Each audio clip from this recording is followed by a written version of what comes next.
Hey guys, welcome back to Pitbull's Garage. Today you see, working old Silverado.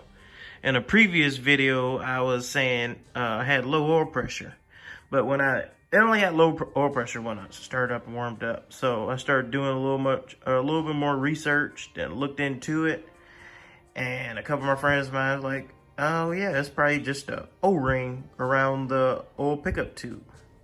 And I didn't show a video of me tearing it apart or nothing like that, just because there's plenty of videos out there of it. But I just wanted to make this video showing that, yeah, if you are having oil pressure problems, if it fluctuates, could just be this right here, O-ring. And you can see mine has definitely, see if I can focus in here, it's seen better days. Just thought I'd make a quick update on the Silverado. She's down right now, but hopefully she'll be back together by tomorrow and keep on going.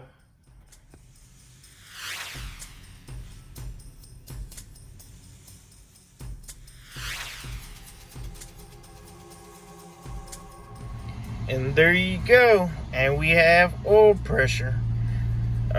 So if you're having problems with low oil pressure, especially once the truck warms up on 5.3 Silverado and 4.8, possibility is it's just the O-ring around the pickup tube. So it's a cheaper fix.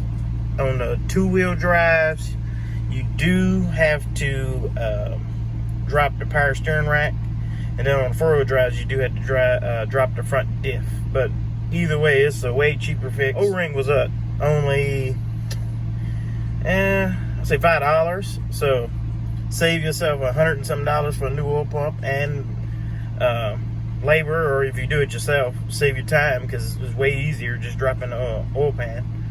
So that's my take on that. I'm glad to see that. Thanks for watching Pitbull's Garage. Like and subscribe, and check me out on Instagram, and check out my next video. It's gonna be pretty good. See you later.